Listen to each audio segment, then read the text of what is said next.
Bueno, voy a empezar. ¿Qué les parece? Así no se hace tan tarde después.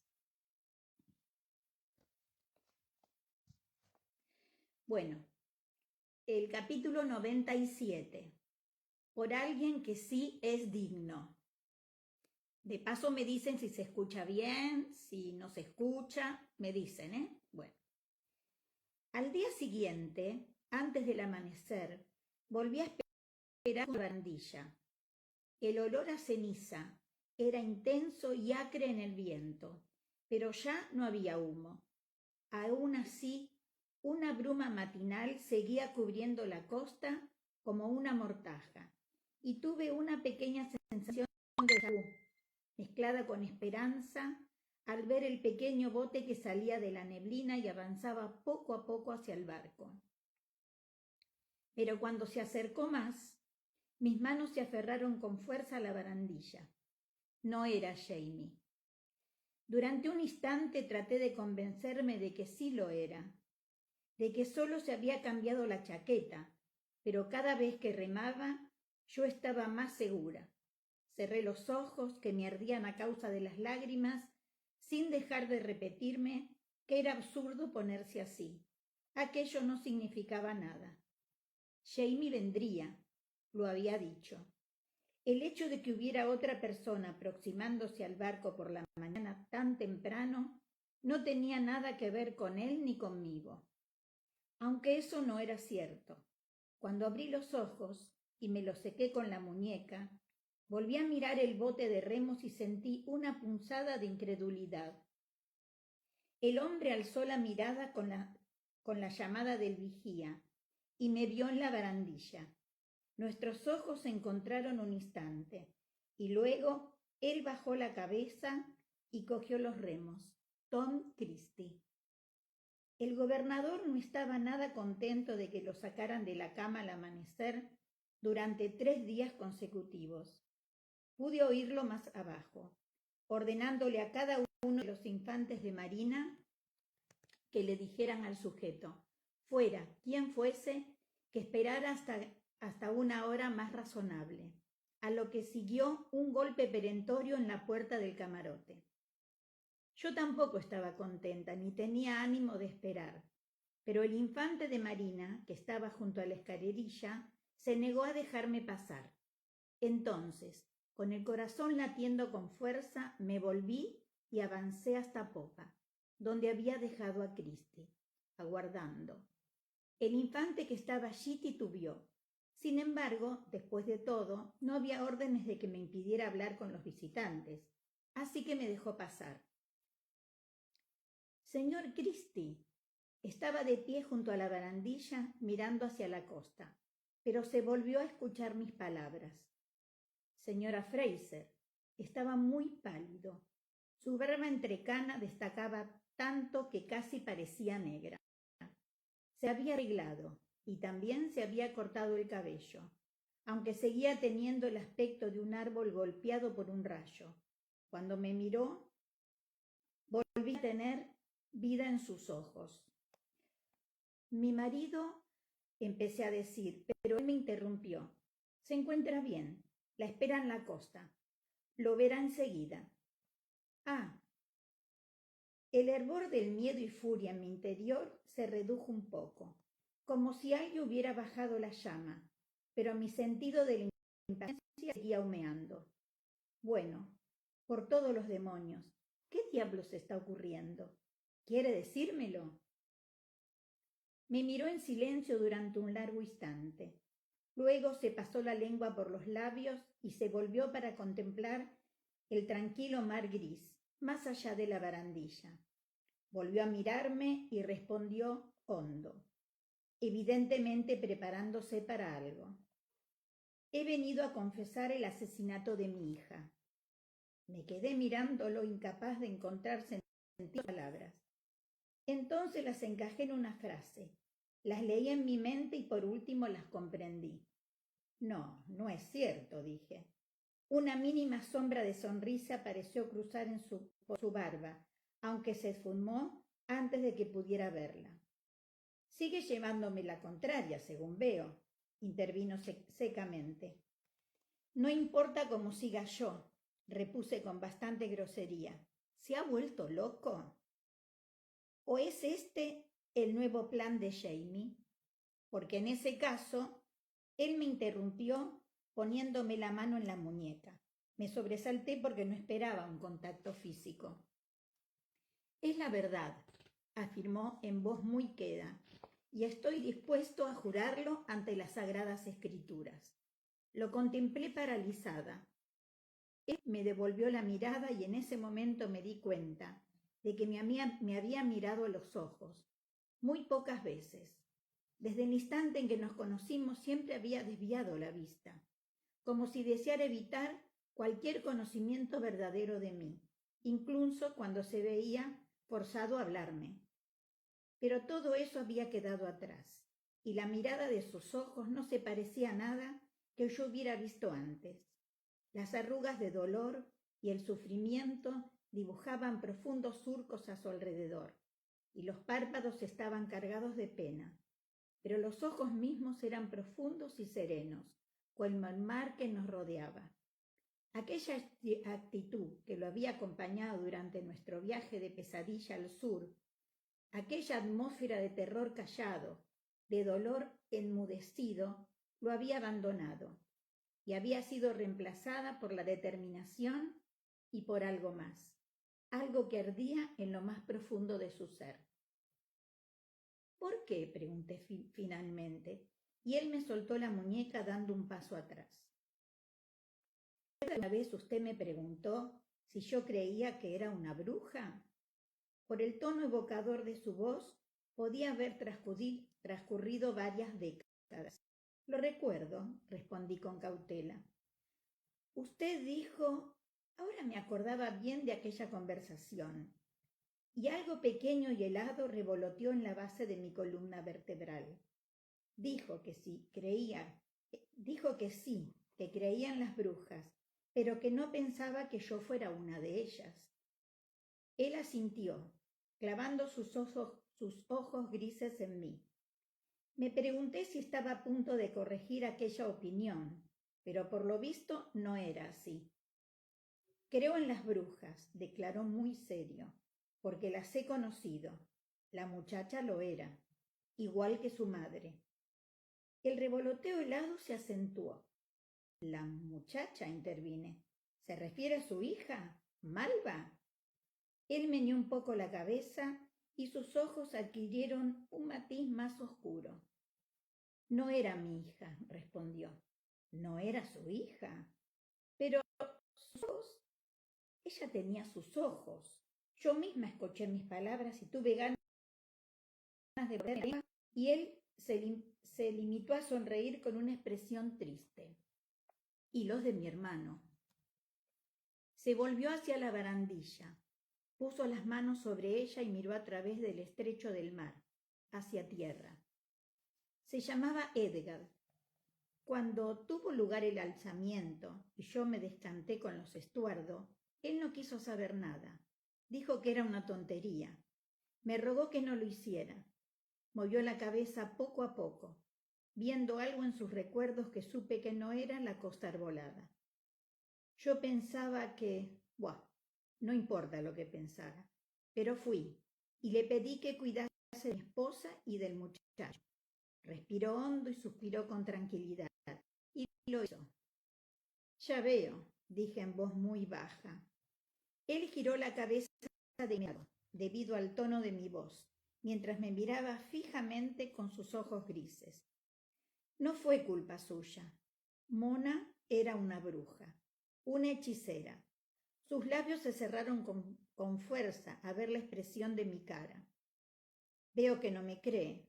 Es la verdad. Más de una vez la encontré preparando sus hechizos, observando los tiempos. Una vez subí al tejado, a medianoche, para buscar.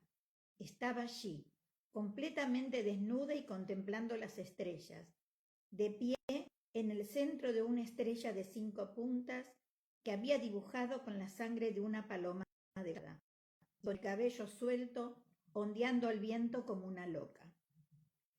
Su pelo, dije, buscando algo para comprender todo aquello. y de pronto me di cuenta de algo. Ella tenía el cabello como el mío, ¿verdad? Él asintió, apartó la mirada y vi el movimiento de su garganta cuando tragó saliva. Ella era, bueno, lo que era, afirmó en voz baja. Traté de salvarla, con plegarias, con amor, pero no pude. ¿Qué le ocurrió? Pregunté manteniendo la voz tan baja como la suya. Con el viento era muy poco probable que alguien nos oyera, pero en mi opinión no era algo que alguien debiera oír. Él suspiró y tragó de nuevo. La ahorcaron, declaró en un tono casi natural, por el asesinato de mi hermano. Eso, al parecer, había tenido lugar mientras Tom estaba encarcelado en Asmuir. Ella le había enviado un mensaje antes de su ejecución, en el que le explicaba el nacimiento de Malva, que había confiado el cuidado de los niños a la esposa de Edgar. Supongo que le parecería divertido, dijo Christie, con una expresión distraída. Mona tenía un sentido del humor muy extraño. Sentí frío, pero no a causa del fresco de la brisa matinal, y me abracé los codos. Sin embargo, consiguió tener de nuevo a Alan y a Malva con usted. Él asintió. Lo habían trasladado, pero tuvo la buena suerte de que lo contrató un hombre amable y adinerado, y le dio dinero para pagar el viaje de los niños a las colonias, aunque luego, tanto su empleador como la esposa que él había traído aquí, habían muerto a causa de una epidemia de fiebre amarilla. Y cuando estaba buscando nuevas propiedades, se enteró del asentamiento de Jane Fraser en Carolina del Norte, y de que él ayudaría a instalarse y a tener sus propias tierras a los hombres que había conocido en Asmuir.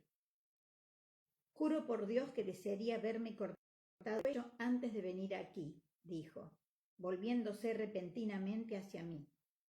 Créeme, parecía muy sincero. No supe qué responder a eso, pero al parecer él no necesitaba ninguna respuesta y continuó. La niña no tenía más de 5 años la primera vez que la vi, pero ya lo tenía, la misma astucia, el encanto, la misma oscuridad en el alma. Había tratado de salvar a Malva, sacarle el mal a golpes, reprimir su lado salvaje y sobre todo impedir que utilizara sus hechizos con los hombres.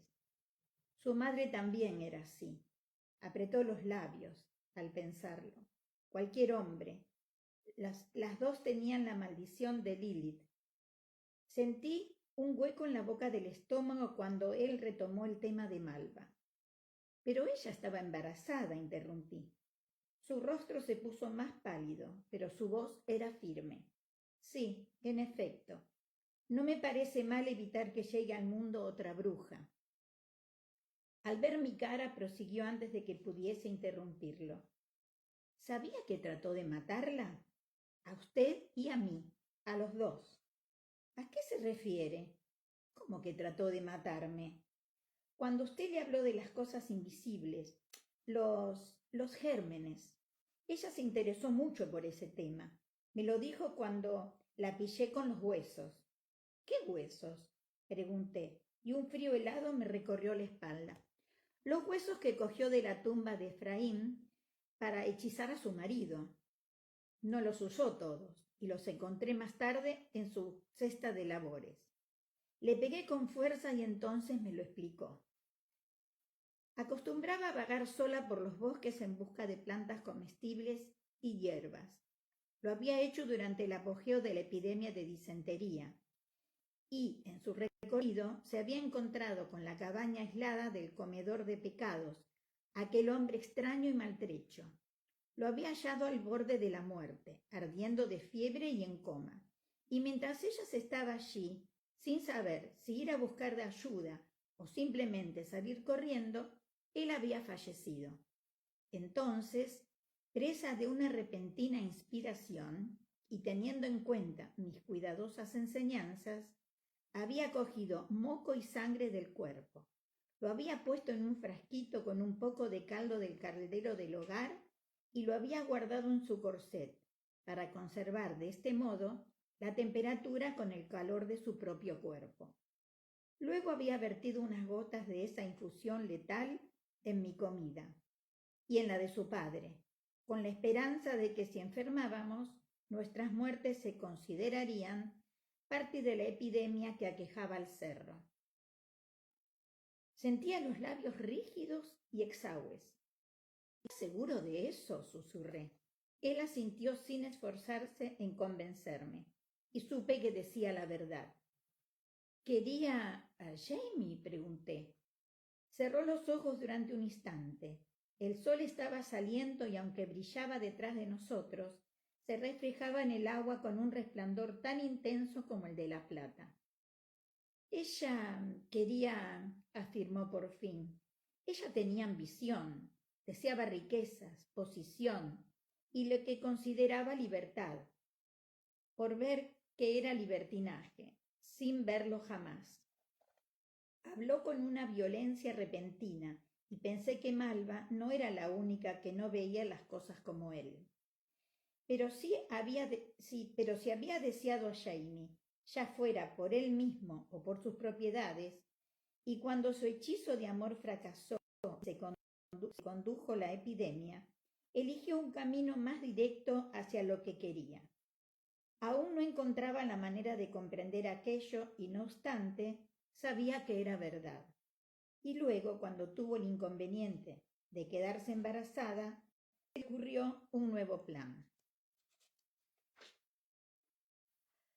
¿Usted sabe quién es el verdadero padre?, pregunté, sintiendo otro nudo en la garganta al recordar el huerto soleado y los dos cuerpos pulcros y pequeños, arruinados y desperdiciados. ¡Qué lástima! Negó con la cabeza, pero evitaba mirarme, y me di cuenta de que al menos tenía alguna idea, aunque no quería decírmelo, y supe que ya no tenía importancia. Y el gobernador pronto estaría levantado, listo para recibirlo. Él también oyó los ruidos de abajo y respiró profundamente. No podía permitirle que destrozara tantas vidas.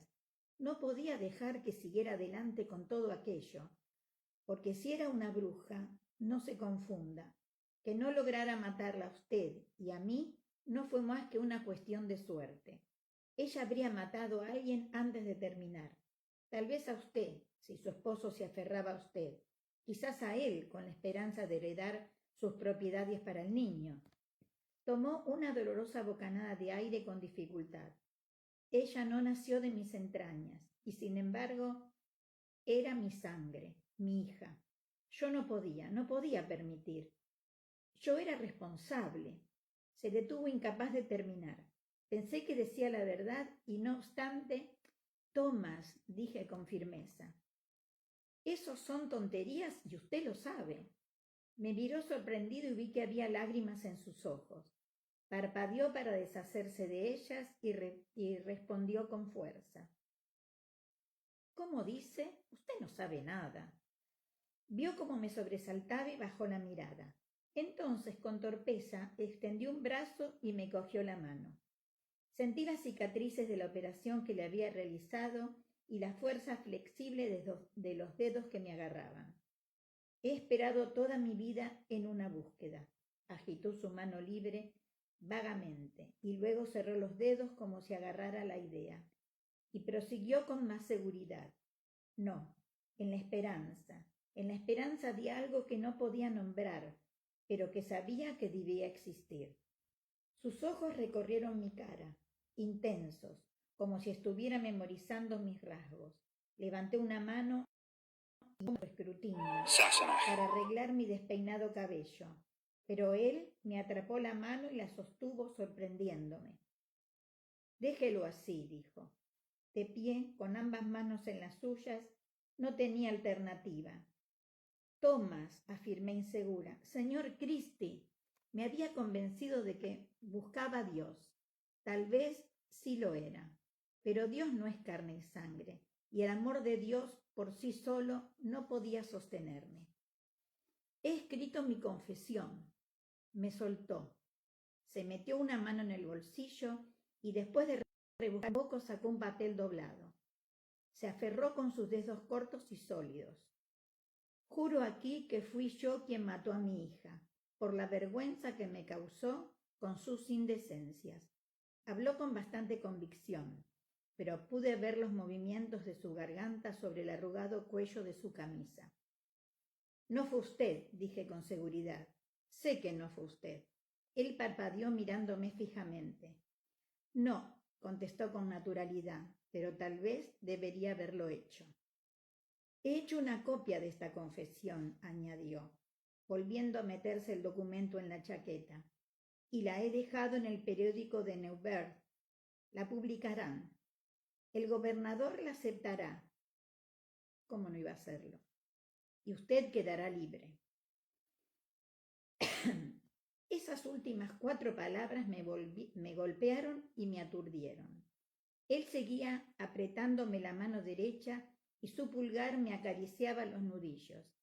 Quería apartarme, pero me obligué a permanecer inmóvil, por la mirada de sus ojos, que ahora tenían un color gris claro, y estaban al descubierto sin ningún disfraz. Siempre he anhelado un amor entregado y correspondido, dijo en voz baja. He pasado toda mi vida intentando dar mi amor a aquellos que no son dignos de él. Permítame esto, dar mi vida por el bien de alguien que sí lo es. Me sentí como si algo me hubiera golpeado, quitándome el aliento. No podía respirar, pero me esforcé por formar las palabras. Señor Tom, intervine, no debe hacerlo. Su vida tiene valor. No puede echarla por la borda de este modo. Él asintió con paciencia. Lo sé. Si no fuera así, esto no tendría importancia. Unas pisadas subían por la escalerilla y oí la voz del gobernador más abajo, en alegre conversación con el capitán de los infantes de marina. Thomas, no lo haga. Él solo me miró y sonrió. ¿Lo había visto sonreír alguna vez? Pero no habló. Alzó mi mano y se inclinó sobre ella. Sentí el cosquilleo de su barba y el calor de su aliento, la suavidad de sus labios. Para servirla, señora. Muy baja. Me habló y soltó. Luego se volvió y echó un vistazo a la orilla. Un pequeño bote se acercaba, oscuro frente al brillo del mar plateado. Su marido viene a buscarla. Adiós, señora Fraser. Se volvió y se alejó, con la espalda recta a pesar de la marea que subía y bajaba a nuestro alrededor. Ay, pobre hombre. Me emociona en este final porque pobre hombre. Bueno, 11ª parte. El día de la venganza. Mantener un espíritu a raya.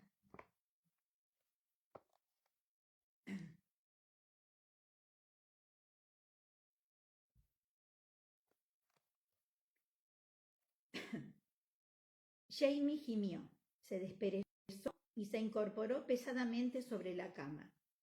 Me siento como si me hubieran pisoteado la polla. ¿Eh? Abrí un ojo para mirarlo. ¿Quién? Él me lanzó una mirada inyectada en sangre. No lo sé, pero parece alguien muy pesado. Acuéstate, dije rezando. No tenemos que marcharnos todavía.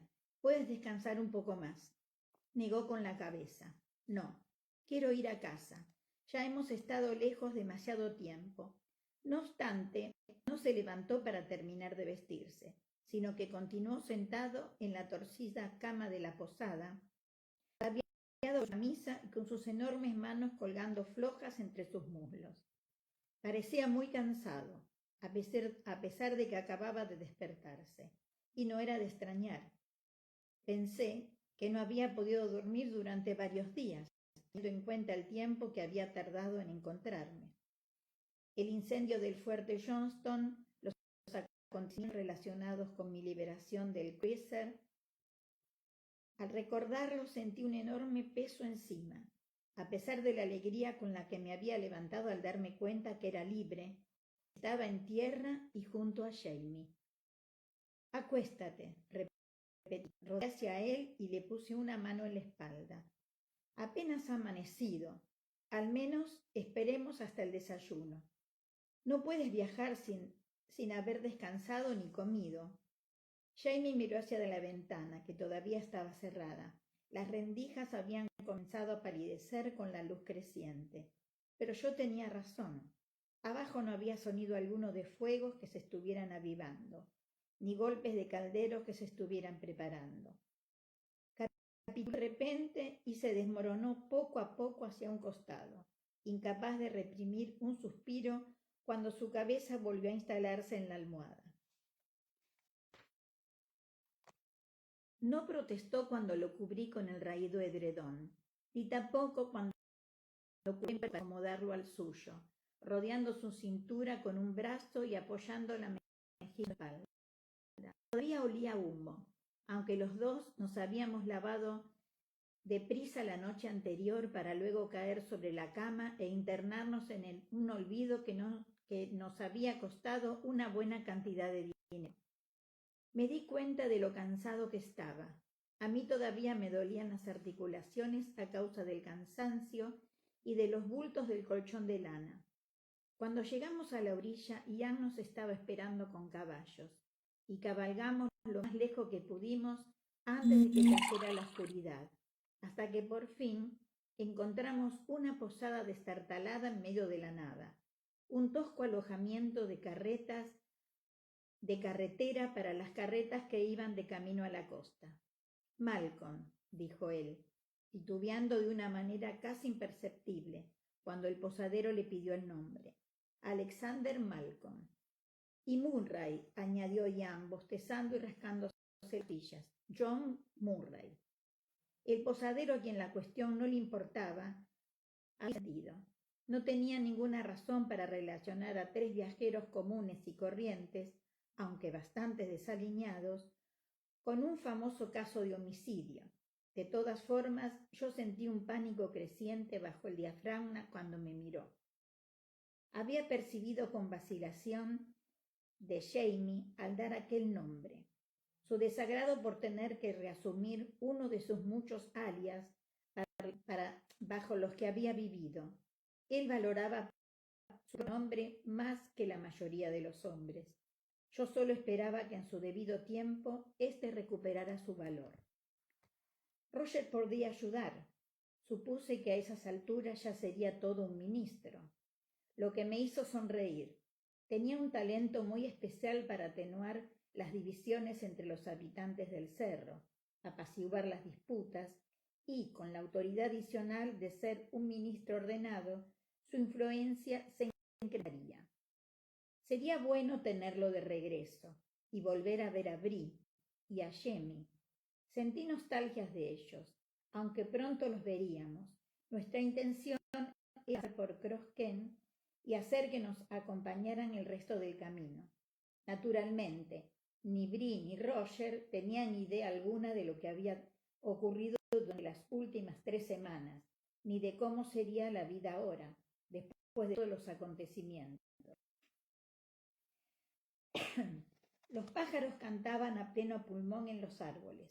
Después de los constantes chillidos de las gaviotas y las golondrinas de mar que constituían el fondo de la vida del cruiser, el sonido de estas aves se me antojaba más tierno, una conversación hogareña que hizo que sintiera un repentino anhelo por el cerro. Entendí la urgencia de Jamie por regresar, incluso sabiendo lo que encontraríamos allí, no sería lo mismo que habíamos dejado. Para empezar, los Christie se habían marchado. No había tenido oportunidad de preguntarle a Jamie por las circunstancias de mi rescate. Finalmente me habían llevado a la costa justo antes del crepúsculo y habíamos emprendido nuestra marcha de inmediato, puesto que Jamie quería poner la mayor distancia posible entre yo y el gobernador Martin, y tal vez Tom Christie. Jamie, dije en voz baja, con mi aliento cálido contra los pliegues de su camisa. ¿Tú lo obligaste a hacerlo? No. Su voz también era baja. Se presentó en la imprenta de Fergus el día que saliste del palacio. Se había enterado de que la cárcel había ardido. Me senté en la cama conmocionada. ¿Qué? ¿La casa del alguacil Tolliver? Nadie me lo había dicho. Él se colocó boca arriba mirándome. Supongo que ninguna de las personas con las que has hablado en las últimas 2 semanas lo sabía, afirmó en tono suave. No murió nadie esa cena. Lo he averiguado. ¿Estás seguro? Pregunté con pensamientos inquietantes relacionados con Sadie Ferguson. ¿Cómo ocurrió? ¿Una multitud? No, respondió en medio de un bostezo. Según me han dicho, la señora Tolliver se emborrachó. Avivó demasiado el fuego para lavar la ropa. Luego se tumbó a la sombra y se quedó dormida. Las maderas se derrumbaron, las brasas prendieron la hierba, las llamas se extendieron hasta la casa y movió la mano como restándole importancia. Pero el vecino olió el humo, se dio prisa y llegó justo a tiempo para sacar a la rastra a la señora Tolliver y al bebé y ponerlos a salvo. Dijo que no había nadie más allí. Ah, bueno. Le permití que me convenciera de que volviera a acostarme y apoyé la cabeza en el hueco de su hombro. No podía sentirme extraña con él, en especial después de haber pasado la noche a su lado en aquella estrecha cama, ambos conscientes de cada pequeño movimiento del otro. Sin embargo, yo estaba muy pendiente de su presencia y él de la mía.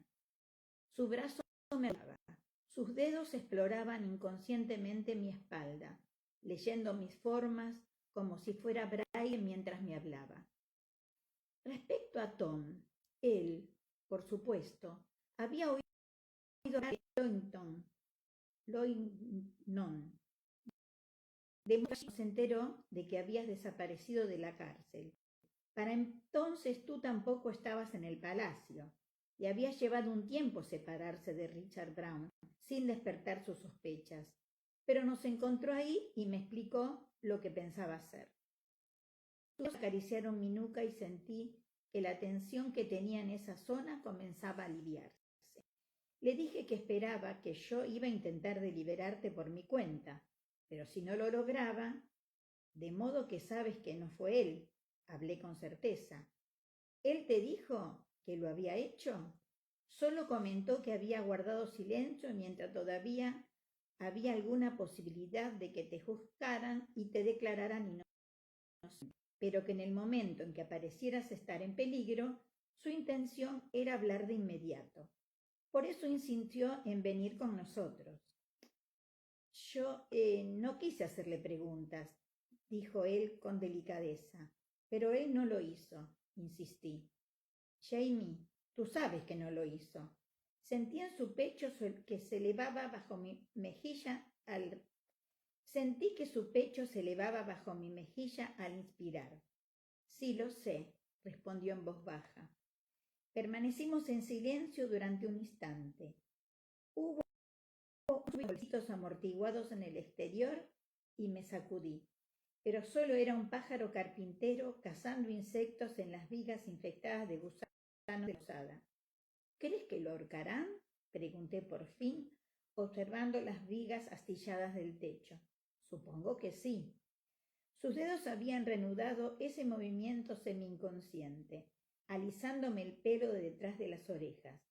Permanecí inmóvil, escuchando el lento martilleo de su corazón, sin querer formular la siguiente pregunta, pero era necesario. Jamie, dime que él no lo hizo, que no hizo esa confesión por mí. Por favor, yo no creía que pudiera soportarlo.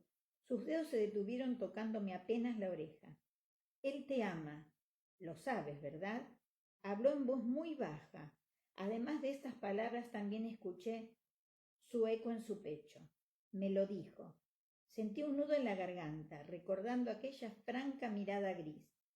Tom Christie era un hombre que decía lo que pensaba y pensaba lo que decía. Un hombre como Jane, como Minnie Bonnet. Jamie permaneció en silencio durante lo que pareció un lapso de tiempo muy prolongado. Finalmente suspiró y giró la cabeza. de manera que su mejilla descansó en mi cabello. Sentí el ligero roce de su patilla. Sassenach, yo también lo habría hecho, y habría considerado que valía la pena perder la vida si con eso te salvaba. Si él siente lo mismo, entonces tú no le has causado ningún mal al salvar tu vida gracias a él. Dios mío, exclamé, Dios mío. No quería pensar en ello, ni en la mirada gris y clara de Tom, ni en el canto de las gaviotas, ni en las arrugas de aflicción que le tallaban el rostro, ni en todo lo que él había sufrido, la pérdida, la culpa y la sospecha. Tampoco quería pensar en Malva, acercándose sin saberlo a aquella muerte entre las lechugas, con su hijo pesado y tranquilo en su vientre, ni en la sangre oscura de color óxido que se secaba entre las hojas de las garras.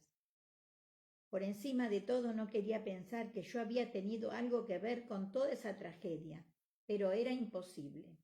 Tragué con fuerza. Jamie, ¿alguna vez podremos hacer que todo vuelva a estar como antes? Él cogió mi mano en la suya y acarició la parte posterior de mis dedos suavemente con el pulgar. La muchacha está muerta, Mondray. Cerró mi mano sobre su pulgar para detenerlo. Sí, alguien la mató, y no fue Tom. Por Dios, Jamie, ¿quién? ¿Quién fue? No lo sé, dijo, y sus ojos se inundaron de tristeza. En mi opinión, era una muchacha que ansiaba amor, y lo tomaba, pero no sabía cómo devolverlo. Di una profunda inspiración y formulé la pregunta que había quedado tácita entre nosotros desde el asesinato. ¿Crees que fue Jan? Él casi sonrió. Si hubiera sido él, Ainegan, lo sabríamos. Jan es capaz de matar, pero no dejaría que tú o yo sufriéramos por ello. Suspiré, moviendo los hombros para relajar el nudo que se me había formado entre ellos. Jamie tenía razón, y me sentí reconfortada por Jan, y más culpable aún por Tom Christie. Pudo haber sido el hombre que engendró a su bebé, si es que no fue Jan, y espero de todo corazón que no fuera así. O alguien que la deseara y la mató por celos cuando se enteró de que estaba embarazada. O alguien que ya estuviera casado. O una mujer, Sassenach. Esa afirmación hizo que me quedara paralizada. ¿Una mujer? Ella tomaba amor, repitió, y meneó la cabeza. ¿Qué te hace pensar que solo lo tomaba de hombres jóvenes? Cerró los ojos imaginando las posibilidades. Si hubiera tenido un romance con un hombre casado, y estos también la miraban, aunque más discretamente, tal vez éste la habría matado para mantener el secreto. O una mujer desdeñada. Tuve una visión breve y estremecedora de Murdina Bug, con el rostro desfigurado por el esfuerzo cuando apretó la almohada sobre la cara de Lionel Brown. Arch, por Dios, no. Una vez más, con una sensación de completa desesperación, olvidé la pregunta, mientras mi mente era invadida por las miriadas de rostros del cerro de Fraser, uno de los cuales ocultaba el alma de un asesino. No, solo sé que las cosas jamás volverán a ser igual para ellos, ni para Malva, ni para Tom, ni siquiera para Alan. Por primera vez dediqué un pensamiento al hijo de Tom, tan repentinamente despojado de su familia y en circunstancias tan espantosas. Pero el resto me refería a la casa, a la vida que teníamos, a nosotros. El edredón había hecho que entráramos en calor y además estábamos acostados juntos, demasiado calor, y sentí el bochorno de un sofoco que me invadía. Me senté con brusquedad, apartándome el edredón y me incliné hacia adelante, levantándome el cabello de la nuca con la esperanza de refrescarme. Durante un instante. Ponte en pie, Sassenach. Jamie se levantó de la cama, se incorporó y me cogió de la mano, haciendo que me pusiera en pie. Mi cuerpo sudaba como si estuviera empapado de rocío. y tenía las mejillas sonrojadas. Él se inclinó y, cogiendo el borde de mi camisa con ambas manos, me las quitó por encima de la cabeza. Sonrió débilmente al mirarme. Luego se inclinó y sopló con suavidad sobre mis pechos. La frescura era un alivio mínimo, pero bienvenido, y mis pezones se pusieron erectos en callada gratitud. Abrió los postigos para que entrase más aire. Luego dio un paso hacia atrás y se quitó su propia camisa. Ya era pleno día, y la abundante luz matutina brilló en las líneas de su pálido torso, en la plateada telaraña de sus cicatrices, en el suave vello dorado y rojizo de brazos y piernas, en los pelos de color óxido y plata de su incipiente barba, lo mismo que en la carne teñida de oscuridad de sus genitales en su estado matutino, endurecidos contra su vientre y con el calor suave y profundo del corazón de una rosa sombreada. En lo que respecta a que las cosas vuelvan a ser como antes, dijo, no sé qué decir, aunque tengo intención de intentarlo. Sus ojos recorrieron mi cuerpo completamente desnudo, con una leve crosta de sal y bastante sucio en los pies y en los tobillos. Sonrió. ¿Quieres que empecemos ahora, Sassenach? Estás tan cansado que apenas puedes tenerte en pie, protesté. Con algunas excepciones, añadí mirando hacia la parte inferior. Era cierto. Había sombras oscuras bajo sus ojos y aunque las líneas de su cuerpo seguían siendo largas y elegantes, también mostraban de manera evidente una profunda fatiga. Por mi parte, yo me sentía como si me hubiera pasado por encima un camión, y eso que no había estado toda la noche incendiando fuertes. Bueno, teniendo en cuenta de que hay una cama a mano, no planeaba hacerlo de pie, respondió. Aunque te lo advierto, tal vez jamás puedas volver a ponerme en pie, pero creo que podría mantenerme despierto, como mínimo durante los próximos 10 minutos. Puedes pellizcarme si me quedo dormido, sugirió sonriendo. Puse los ojos en blanco, pero no discutí. Me tumbé sobre las sábanas arrugadas, que ya habían recuperado su frescura, y como un pequeño temblor en la boca del estómago, me abrí de piernas para él. Hicimos el amor como si estuviéramos bajo el agua, con los miembros pesados y lentos, mudos, hablando solo a través de una tosca pantomima. Casi no nos habíamos tocado de esa manera desde la muerte de Malva, y su imagen seguía presente entre nosotros. Y no solo ella. Durante un instante traté de concentrarme únicamente en Jamie, centrando la atención en los recovecos íntimos de su cuerpo, tan conocidos para mí, la minúscula cicatriz blanca y triangular de su garganta, los remolinos de vello cobrizo y la piel bronceada por el sol. Pero estaba tan cansada que mi mente se negaba a cooperar e insistía en mostrarme, en cambio, fragmentos azorosos de recuerdos o lo que era más inquietante, de imaginación. No sirve, dije. Tenía los ojos bien cerrados y estaba aferrándome a las ropas de la cama con ambas manos, apretando las sábanas con los dedos. No puedo. Él emitió un pequeño sonido de sorpresa, pero se apartó de inmediato, dejándome húmeda y temblorosa. ¿Qué ocurre, Ñagán?, preguntó en voz baja. No me tocó, pero se tumbó cerca. No lo sé, respondí, muy próxima a la sensación de pánico. No puedo dejar de ver, lo lamento, Jamie. Veo a otras personas, es como si estuviera haciendo el amor con otros hombres. Ah, ¿sí? Parecía cauto, pero no disgustado. Oí un crujido de tela y él me cubrió con las sábanas. Aquello pareció ayudarme un poco, pero no demasiado.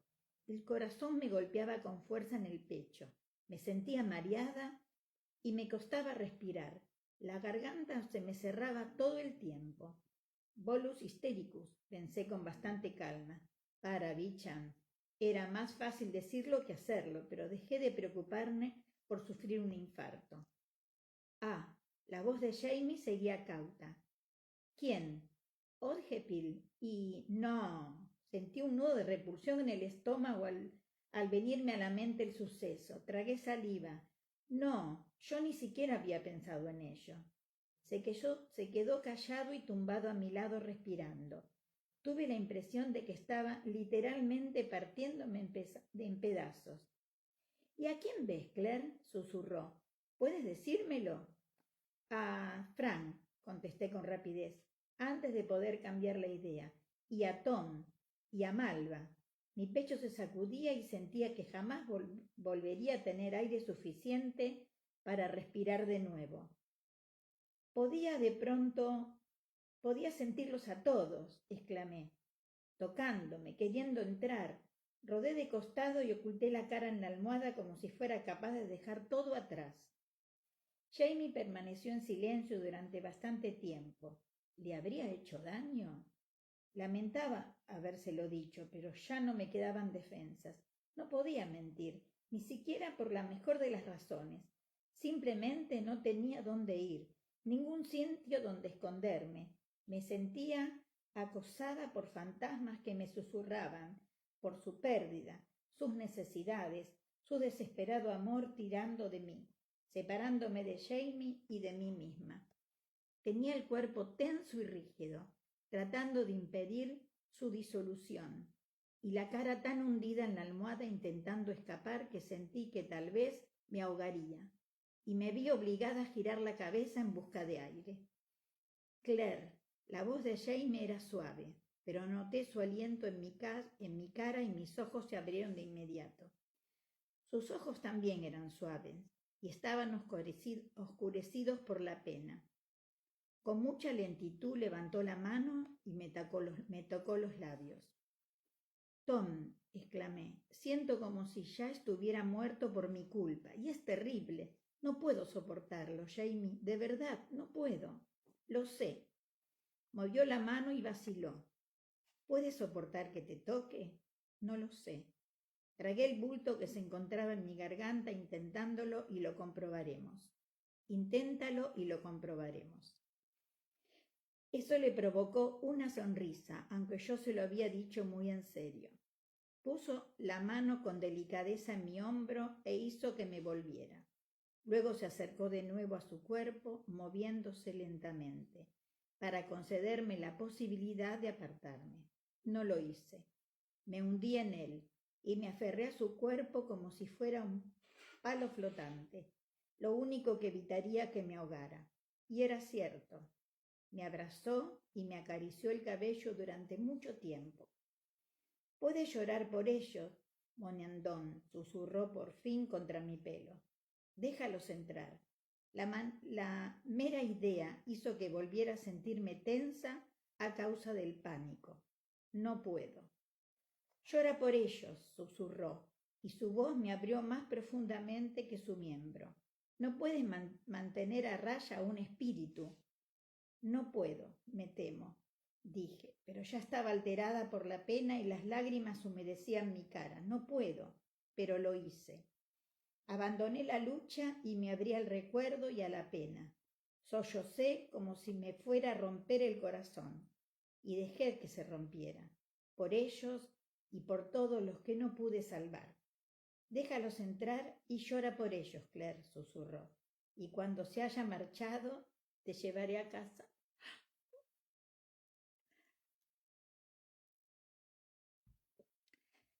Qué terrible y qué hermoso.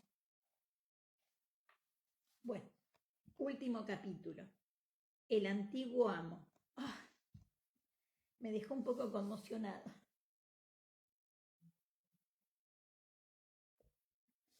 Debe ser terrible ese momento. Bueno, el antiguo amo. Riverland. Había llovido con fuerza la noche anterior y a pesar de que el día había amanecido soleado y caluroso, el suelo estaba empapado y parecía que de él saliera vapor, que se sumaba a la densidad del aire. Brianna se había recogido el cabello para tener el cuello despejado, pero algunos mechones se escapaban una y otra vez y terminaban colgando, húmedos sobre su frente y sus mejillas, siempre en sus ojos. Irritada, se apartó un pelo con el dorso de la mano. Se había manchado los dedos con el pigmento que estaba moliendo, y la humedad, por otra parte, tampoco la ayudaban en esa tarea, puesto que hacía que el polvo se apelmazara y se pegara a las paredes del mortero. De todas formas lo necesitaba. Había recibido un nuevo encargo y tenía que empezar esa misma tarde. Jem también estaba allí, aburrido, metiendo los dedos en todas partes. Cantaba para sí mismo entre dientes. Ella no le prestó atención hasta que por casualidad captó algunas palabras. ¿Qué has dicho?, preguntó acercándose a él con expresión de incredulidad. No estarás cantando Folsom Prince Blue, ¿verdad? Él la miró parpadeando, bajó la barbilla al pecho y dijo con la voz más profunda que pudo: Hola, soy Sonny Cars. Ella estuvo a punto de echarse a reír a carcajadas y sintió que las mejillas se le sonrosaban por el esfuerzo que hacía para contenerse. ¿De dónde ha sacado eso?, preguntó, aunque lo sabía perfectamente. Solo había un lugar donde hubiera podido sacarlo, y el corazón le dio un vuelco al pensarlo. De papá, respondió él con lógica. ¿Has oído cantar a papá?, preguntó tratando de parecer natural. Tendría que haber sido así, y lo que era igualmente obvio, era evidente que Roger estaba tratando de seguir el consejo de Claire, es decir, cambiar el registro de la voz para aflojar las cuerdas vocales. Ajá, papá canta mucho. Me ha enseñado la canción del domingo por la mañana y la de Tom Dooley y un montón más, terminó bastante desorientado. ¿Sí? Bueno, eso es, deja eso, dijo, cuando él recogió con expresión distraída un saquito abierto de rubia. Uy, él miró con aire de culpabilidad la mancha de pintura que había salido del saco de cuero y aterrizado en su camisa. Luego la miró a ella y trató de alejarse en dirección a la puerta. Uy, dice, replicó ella en tono sombrío, no te muevas. Extendió una mano como una serpiente. Lo agarró del cuello de la camisa y pasó con fuerza un trapo empapado en trementina por la pechera de la camisa de su hijo, con lo que no consiguió más que generar una gran mancha rosada donde antes había una franja roja. Jim, mientras tanto, permaneció en silencio, moviendo la cabeza al mismo tiempo que ella tiraba de él hacia adelante y hacia atrás frotando. En cualquier caso, ¿qué has venido a hacer aquí?, preguntó ella enfadada. ¿No te he dicho que buscaras algo que hacer? Después de todo, había muchas cosas que hacer en River Run. Él agachó la cabeza y murmuró algo, pero ella solo captó la palabra miedo. ¿Miedo? ¿De qué? Con algo más que delicadeza le pasó la cabeza por la cabeza. El fantasma. ¿Qué fantasma?, le preguntó con recelo, sin saber aún cómo manejar aquel tema. Era consciente de que todos los esclavos de River Run creían implícitamente en los fantasmas, como un hecho más en la vida. Lo mismo ocurría con casi todos los colonos escoceses de Cross Kent, Campbellton y el Cerro, y con los alemanes de Salem y Betania, y para el caso también su propio padre. De modo que no podía limitarse a informar a Jim de que los fantasmas no existían, en especial teniendo en cuenta que ella misma no estaba del todo convencida. El fantasma de Margaret Arnside, dijo él, levantando la vista hacia ella por primera vez, con la preocupación reflejada en sus ojos azules. Josh dice que anda por aquí. Algo descendió por su espalda como si se tratara de un ciempié. Magister Arnside era el antiguo amo, Héctor Cameron. De manera involuntaria miró en dirección a la ventana. Se encontraban en la pequeña habitación que estaba en lo alto del establo, donde Brianna se ocupaba de las tareas más sucias de la preparación de pinturas, y desde ese lugar podía ver con toda claridad el mausoleo de mármol de Héctor Cameron, que brillaba como un diente junto al césped que se hallaba más abajo. Se me seca la boca.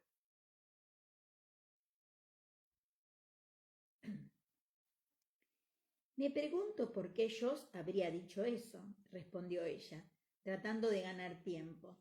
Su primer impulso fue observar que los fantasmas no caminaban en plena luz del día, pero la consecuencia evidente de ello eran que caminaban por la noche, y lo último que querían era provocar pesadillas en Jim. ¿Dice que Angelina lo vio antes de anoche?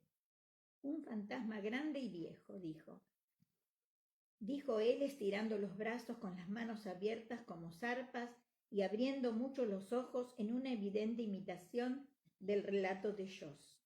¿Sí? ¿Y qué hacía? Brianna mantenía un tono ligero, de cierto interés, que parecía funcionar, por el momento. Jane parecía más interesado que asustado. Caminaba, repuso Jane encogiéndose los hombros. Después de todo, ¿qué más hacían los fantasmas? ¿Fumaba en pipa? Ella había visto un caballero alto paseando bajo los árboles en el césped y se le ocurrió una idea. Jim parecía un poco atónito por la idea de un fantasma que fumaba en pipa. Lo dudo, contestó ella, pero el señor Buchanan sí. ¿Lo ves allí en el césped? Se apartó, señaló la ventana con un gesto del mentón y Jen se puso de puntillas para mirar por encima del alféizar. El señor Buchanan, un conocido de Duncan que se alojaba en la residencia, estaba de hecho fumando una pipa en ese preciso instante. El débil aroma del tabaco penetró por la ventana abierta. Creo que probablemente Angelina haya visto al señor Buchanan caminando en la oscuridad, dijo ella. Tal vez iba en camisa de dormir, en dirección al retrete, y ella lo vio todo blanco y creyó que era un fantasma. Jim soltó una risita al pensar en ello. Parecía dispuesto a que lo tranquilizaran. De todas formas, encorvó sus delgados hombros y examinó al señor Buchanan. John dice que Angelina dice que el fantasma venía de la tumba del viejo señor Héctor, respondió. Supongo que el señor Buchanan rodeó la tumba. Ella lo vio caminando por un lado y creyó que salía de allí, replicó Bree, evitando cuidadosamente cualquier pregunta sobre por qué un caballero escocés de mediana edad estaría rodeando tumbas en camisa de dormir, pero era obvio que esa idea no había llamado la atención de Jim. Si se le ocurrió preguntar, en cambio, qué hacía Angelina fuera en la mitad de la noche viendo fantasmas, pero lo pensó mejor y se obtuvo. La razón más probable por la que una doncella saliera a hurtadillas durante la noche no era algo que un muchacho de la edad de Jimmy debiera escuchar. Sus labios se tensaron al pensar que Malva Christie, quien tal vez había acudido a una cita amorosa en el huerto de Claire, ¿quién? Se preguntó por enésima vez, mientras se santiguaba en forma automática, con una breve plegaria por el reposo del alma de Malva. ¿Quién habría sido, si hubiera algún fantasma que caminara? Un leve estremecimiento la atravesó, lo que a su vez hizo que tuviera una nueva idea. Creo que Angelina vio al señor Buchanan, dijo con firmeza, pero si tú alguna vez tienes miedos de los fantasmas o de cualquier otra cosa, haz la señal de la cruz y reza una breve plegaria a tu ángel de la guarda. Al decir estas palabras, Diana sintió un ligero mareo, quizá por tratarse de un déjà vu. Se le ocurrió que alguien, su madre, su padre, le habían dicho exactamente eso a ella en algún tiempo lejano, momento de su niñez. ¿De qué habría tenido miedo? Ya no lo recordaba, pero sí la sensación de seguridad que le había proporcionado esa plegaria. Jim frunció el ceño titubeando. Conocía la señal de la cruz, pero no estaba tan seguro de la plegaria del ángel. Ella la practicó con él, sintiéndose un poco culpable. Era solo cuestión de tiempo hasta que él hiciera algo manifiestamente católico, como la señal de la cruz, delante de alguien que fuera importante para Roger. La mayoría de las personas o bien suponían que la esposa del ministro era también protestante, o sabían la verdad, pero no estaban en condiciones de armar un escándalo al respecto. Ella era consciente de algunos rumores que corrían entre la congregación de Roger, en especial a partir de la muerte de Malva y de las habladurías sobre sus padres. Sintió que apretaba los labios con fuerza otra vez y los relajó de forma consciente. Pero Roger se negaba a prestar oídos a esa clase de comentarios. Sintió una profunda punzada de añoranza por Roger, incluso con la preocupante noticia de posibles complicaciones religiosas todavía en su mente. Él le había escrito. McCorkle, el miembro del consejo, se había retrasado, pero llegaría a Edenton esa misma semana, de modo que probablemente faltaba otra semana para que se reuniera la sesión presbiteriana, y luego él iría a River Run a buscarlos, a Jem y a ella. Estaba muy feliz por la perspectiva de ser ordenado. Seguramente, una vez que se cumpliera ese proceso, no podría apartarlos del sacerdocio. Si es que era eso lo que hacían con los ministros herejes por tener una esposa católica. ¿Se convertiría ella si fuera necesario para que Rogers alcanzara lo que deseaba? El pensamiento hizo que se sintiera hueca y abrazó a Jimmy para tranquilizarse. La piel del niño estaba húmeda y seguía siendo suave como la de un bebé, pero pudo sentir la dureza de sus huesos, que prometía un tamaño que algún día igualaría el de su padre y el de su abuelo. Su padre, ese pensamiento pequeño y brillante, serenó todas sus inquietudes e incluso alivió el dolor de echar de menos a Roger. Ya hacía bastante tiempo que a Jamie había vuelto a crecerle el cabello, pero ella besó el punto detrás de la oreja izquierda, donde estaba la marca oculta, haciendo que él encorvara los hombros y lanzara una risita a causa de las cosquillas que le provocaba su aliento en el cuello. Entonces Brianna lo mandó a que le llevara la camisa manchada de pintura a Matilda, la lavandera, para ver qué se podía hacer, y regresó a su tarea. Parecía que la malaquita de su mortero desprendía un olor extraño. La cogió y la olfateó, aunque era consciente de que la idea era ridícula. Una piedra molida no podía pudrirse. Tal vez la mezcla de trementina y el humo de la pipa del señor Buchanan estaba afectado a su sentido del olfato.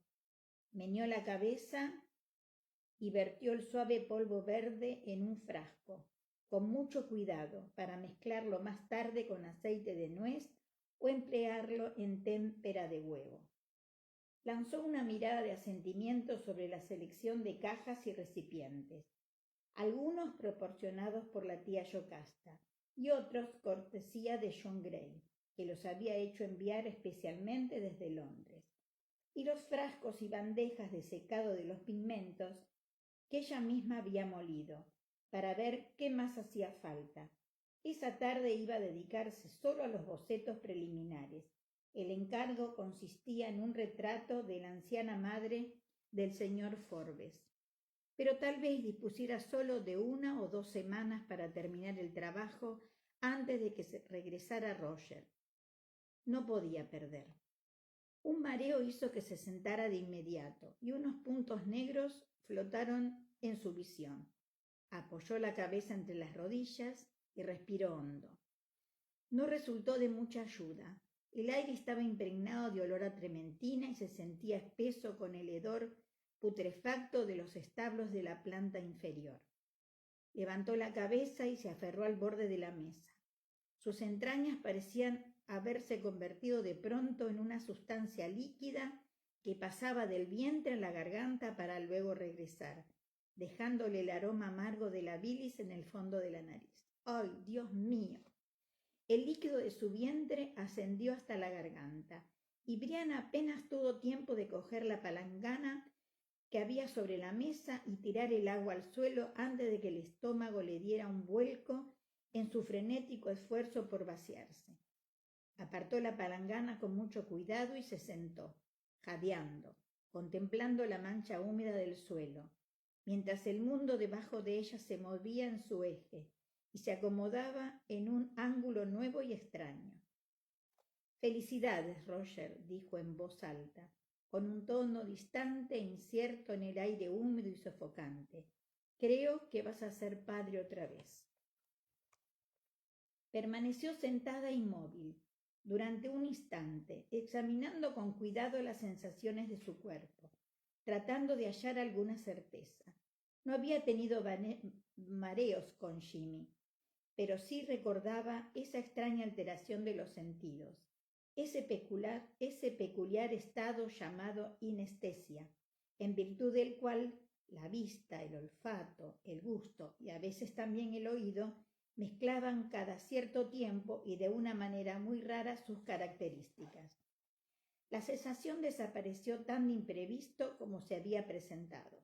El picante olor del tabaco del señor Buchanan era mucho más intenso, pero ahora solo era el tenue ardor de hoja de tabaco, y no una cosa de motas marrones y verdosas que se retorcían a través de sus senos nasales y agitaban las membranas de su cerebro como un tejado de hojalata bajo una tormenta de granizo. Brianna se había concentrado tanto en sus sensaciones corporales y en lo que podían o no significar, que no había oído voces en la habitación contigua, que era la modesta guarida de Duncan, donde él guardaba los libros y las cuentas de la propiedad. Creía ella. Se escondía cuando la majestuosidad de la casa principal lo abrumaba demasiado. El señor Buchanan estaba allí junto a Duncan, y lo que había comenzado como un cordial intercambio de palabras estaba empezando a mostrar señales de tensión. Ella se levantó aliviada al darse cuenta de que solo le quedaba un ligero sudor residual, y recogió la palangana. Sintió la natural inclinación humana de espiar, pero en los últimos tiempos se cuidaba de escuchar lo que no debía.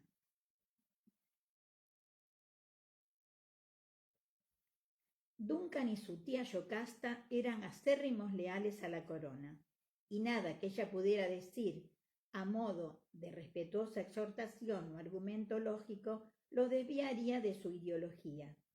Ella había oído más de una vez las conversaciones privadas de Duncan con Tories de la zona, que había hecho que su corazón se empequeñeciera de temor, ya que conocía cuál sería el resultado de los acontecimientos. Allí en el valle, en el corazón de la región de Cap Fer, muchos de los ciudadanos de Valía eran leales a la corona y estaban convencidos de que los actos de violencia que tenían lugar en el norte eran un escándalo desproporcionado que podría ser innecesario y que, si no lo era, en todo caso poco tenía que ver con ellos, y que lo que más precisaban era una mano firme que contuviera a los enloquecidos Whigs antes de que sus excesos provocaran una represalia ruidosa. Saber que precisamente esa represalia estaba en camino y que caería sobre personas por las que sentía afecto o incluso amaba, provocaba en Brianna una fría sensación de horror opresivo que le helaba la sangre. ¿Entonces qué? Cuando abrió la puerta pudo oír con claridad la voz impaciente de Buchanan. Ellos no van a esperar, Duncan. Debo tener el dinero antes del miércoles. O Dunklin venderá las armas en otra parte. Sabes que hay más demanda que oferta.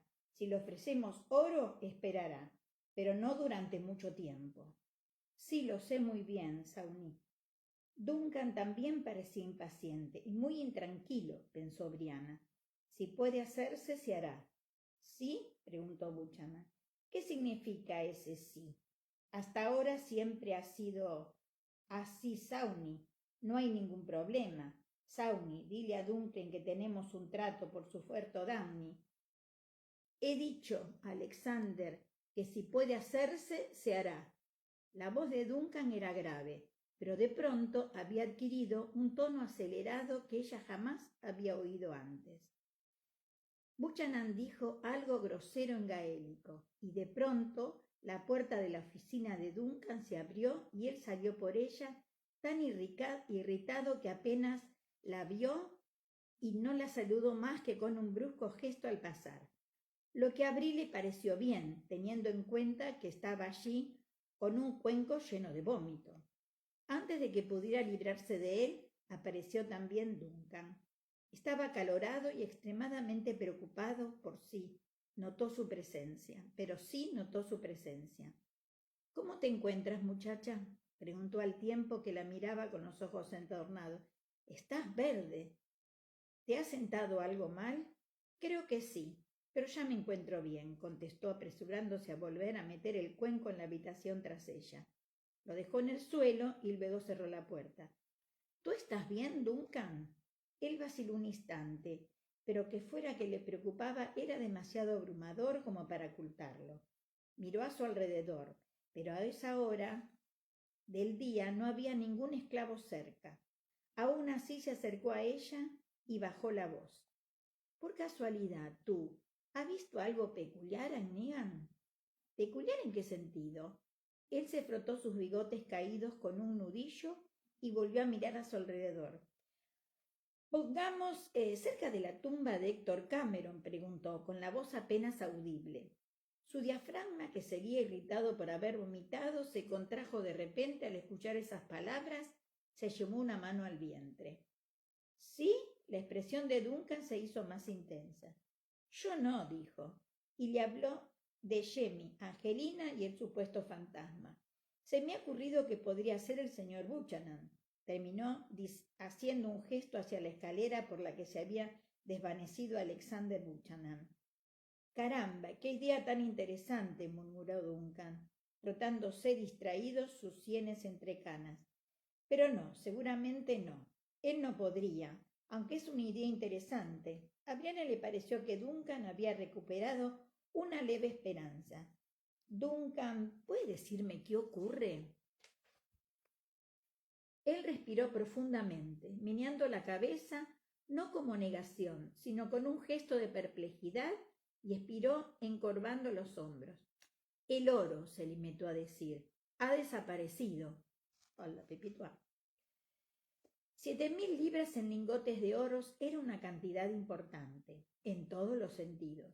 Brianna no tenía ni idea de cuánto podría pesar, pero había llenado por completo el ataúd de Yocasta, ubicado de forma casta justo al de Héctor Cameron, en el mausoleo de la familia.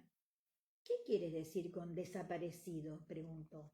¿Todo? Duncan le agarró el brazo con la cara contraída en un intento de callarla. Sí, todo, respondió, mirando a su alrededor otra vez. Por el amor de Dios, muchacha, no grites. ¿Cuándo desapareció? O mejor dicho, se corrigió. ¿Cuándo te has enterado de que ya no está allí? Anoche. Miró a su alrededor otra vez y señaló su despacho con un gesto. Entra, muchacha, y te lo contaré. El nerviosismo de Duncan disminuyó un poco mientras le explicaba la historia. Cuando terminó, su cuerpo ya había recuperado cierta serenidad. Esas 7.000 libras era lo que quedaba de las 10.000 originales, que a su vez eran un tercio de las 30.000 que Luis de Francia había enviado, demasiado tarde, en apoyo del fallido intento de Carlos Estuardo de hacerse con los tronos de Inglaterra y de Escocia. Héctor siempre fue cuidadoso, ¿sabes?, explicó Duncan. Vivía como un hombre rico, pero limitándose a los medios que un lugar vivía como un hombre rico, pero limitándose a los medios que un lugar como este, hizo un gesto con la mano, señalando los terrenos y las propiedades de River Run, podrían proporcionarle. Gastó 1.000 libras en comprar las tierras y construir la casa. Luego, con los años, otras 1.000 en esclavos, ganado y cosas similares. E ingresó otras 1.000 en el banco. Yocasta me comentó que él no podía soportar pensar en todo ese dinero inmóvil, sin generar ningún interés. Le lanzó una pequeña mirada irónica, aunque fue lo bastante astuto como para no atraer la atención ingresándolo en su totalidad. Supongo que su intención, tal vez, era invertir el resto poco a poco, pero falleció antes de poder hacerlo. Dejando a Yocasta como una viuda adinerada, pero incluso más cuidadosa que su marido en cuanto a atraer atenciones indebidas, de modo que el oro había permanecido oculto y a salvo en su escondite, con la excepción de un ligote que Ulises había ido raspando y usando poco a poco y que también había desaparecido, recordó Briana con un estremecimiento. Estaba claro que alguien sí conocía la existencia del oro. Tal vez el que se había llevado aquel lingote suponía que había más, y había acechado en silencio con paciencia hasta encontrarlo. Pero ahora, ¿has oído hablar del general MacDonald? Briana había escuchado ese nombre en más de una conversación últimamente. Suponía que se trataba de un general escocés, más o menos retirado, que se había alojado aquí y que allí como hueste en distintas familias destacadas, pero no había oído nada acerca del cual sería su propósito. Tenía intención de reunir hombres, 3 o 4 mil entre los escoceses de las Highlands, para marchar hacia la costa. El gobernador ha pedido ayuda. Va a venir barcos con tropas, y los hombres del general bajarán por el valle de Cape Fear. Hizo un elegante gesto abarcador con la mano. Se reunirán con el gobernador y sus tropas, y caerán en un movimiento de pinzas sobre las milicias rebeldes que se están formando. Y tú tenías intención de entregarles el oro, señaló Brie, y se corrigió. ¿O no? Pensabas entregarle armas y pólvora. Él asintió y se mascó los bigotes, con una expresión de infelicidad. Un hombre llamado Dunklin Alexander lo conoce. Lord Dunmore está almacenando grandes cantidades de pólvora y armas en Virginia. Dunklin es uno de sus tenientes y está dispuesto a ceder parte de ese armamento a cambio del oro, que ahora ha desaparecido. Ella respiró hondo sintiendo un hilo de sudor que corría entre sus pechos empapada aún más su camisola.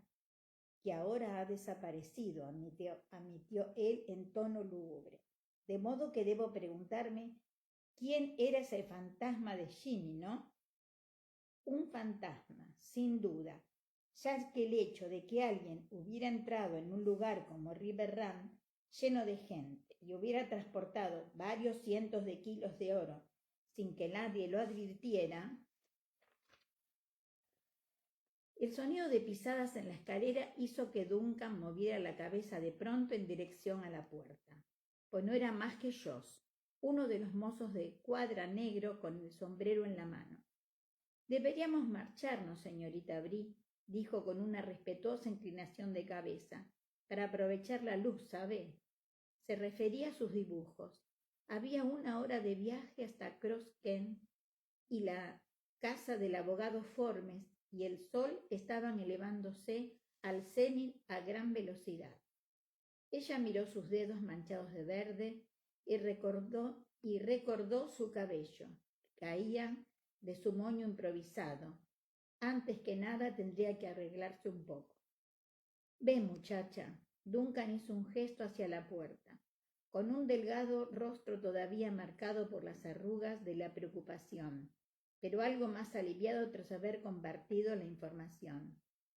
Ella lo besó afectuosamente en la frente y bajó con Joss. Estaba preocupada, y no solo por el oro que había desaparecido y los fantasmas que merodeaban por la zona, de modo que el general MacDonald, si tenía intención de reunir combatientes entre los escoceses de las Highlands, por supuesto que acudiría a su padre.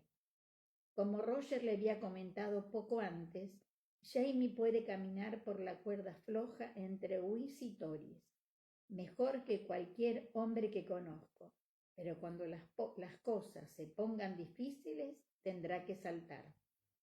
Las cosas ya se habían puesto bastante difíciles en Merlebur. Por el toque de gracia se llamaba McDonald. Las cosas se habían puesto bastante difíciles en Merlebur, pero el toque de gracia se llamaba McDonald. Bueno, hasta aquí hemos llegado.